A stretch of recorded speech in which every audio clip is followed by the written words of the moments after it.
I know things have been a little bit dry over here on the NA version of the game, but fear not, it's looking like in about the next week we're going to be seeing the White Day event, the Glasses event, whatever you would like to call it, and I'm going to go ahead and be a little proactive and get my event guide out nice and early to make sure that you are prepared for this event. And there's realistically not a whole lot that you need to prepare for. Now, I am saying it's going to be within the next week because over on the JP version of the game, we had the Advanced Quest 2 drop, and then 3 days later, that's when we had the White Day event go live. And we're probably going to see that Advanced Quest within the next couple of days, maybe Sunday night, Monday night, somewhere around there, and I would expect then the White Day event to drop right after that.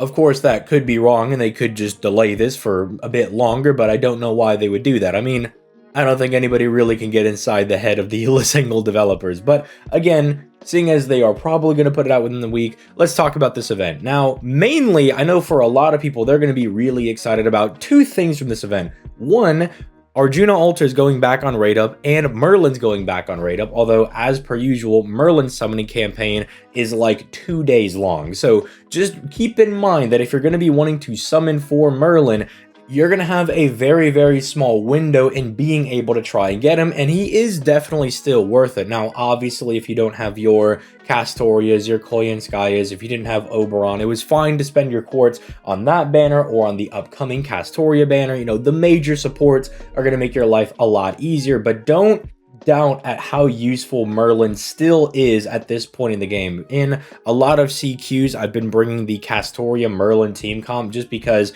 until we get Proto Merlin, it's really nice to just have some level of sustain on the team. The AoE invincibility is still very strong, the crit buff is very good, and of course just giving the entire party a little bit of NP on a skill and then a little bit back on his own NP is just very, very useful.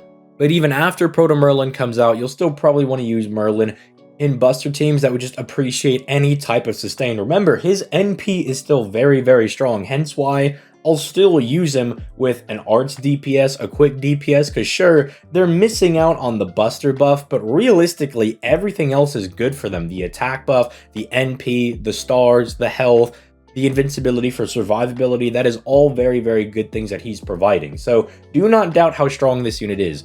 Also for Arjuna Altar, he's very strong as well. If you do not have a dedicated Buster AoE servant, then Arjuna Altar is definitely going to be one of those go-tos that you might want to get your grubby little mitts on.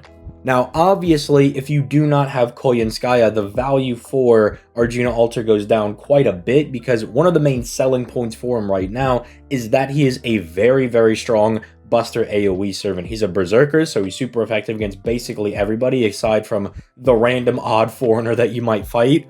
He has a 30% battery, meaning that he works really well with the Oberon team comps as well.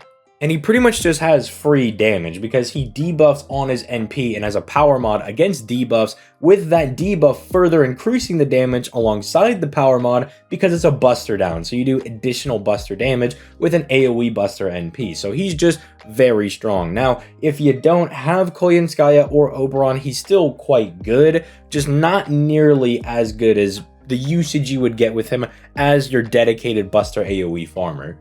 Now, aside from those two coming out, we also have about 12 costumes coming out for a dozen different male servants and also a few female servants, like, say, Mordred and Medusa. They're not the most complicated costumes. They're literally just giving them glasses, but some of them are kind of nice. You know, I'm quite fond of the Mordred glasses. I like Karna's glasses a lot. Ku Alters is just very goofy and funny to me, so it'll be nice little aesthetic choices for some of these different servants.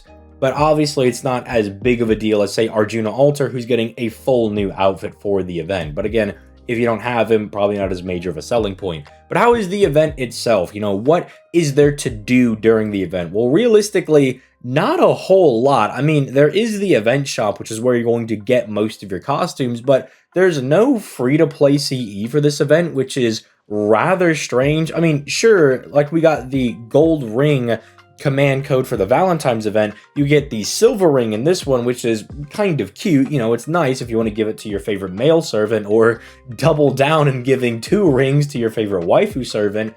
Aside from that, there's really not a whole lot to farm in this event, or there's not a whole lot to, I would say, look forward to. Because there's not like any missions, there's not like a lotto or a sub lotto like we had with last year's summer. It's just kind of like a year one event where there's not really any gimmicks at all whatsoever. You just go in, try to farm the event shop, which has some nice materials in it as always, but again, you're not really getting a strong free-to-play CE. There's no different command codes that we're getting aside from the ring, which is very, very strange in my eyes, that they would just kind of put out more of a subpar event, I suppose. I mean, it's better than, say, last year's. I think the Amakusa Shiro one was a huge letdown for a lot of people, because unless you are like me and you really do like Shiro Amakusa, it was probably a very boring event for you to do. But this one, at least there's an event shop, you can at least go farm things. There is really good event bonus in the fact that all male servants get at least a small bond bonus.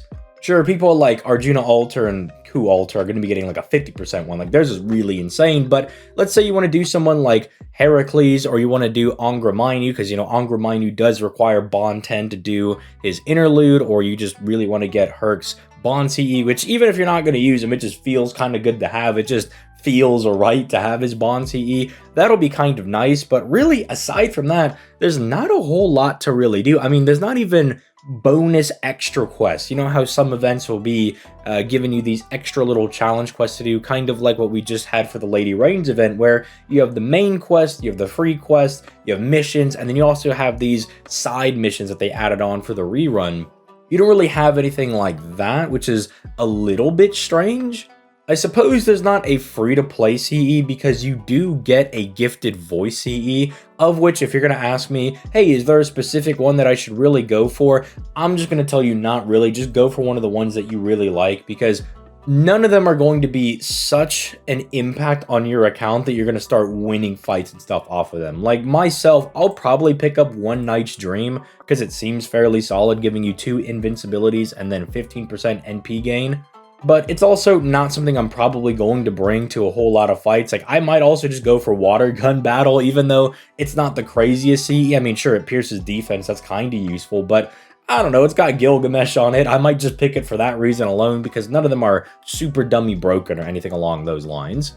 I suppose one of the added nice things is that you will get teapots and you will get tickets for logging in during the event, so make sure you're at least logging in every single day. And if you are trying to bond up a specific male servant, then I guess the extra teapots would be useful to you, especially if it's, say, Ku Alter, Arjuna Alter, Saito, you know, one of these guys that has like the 50% bond bonus.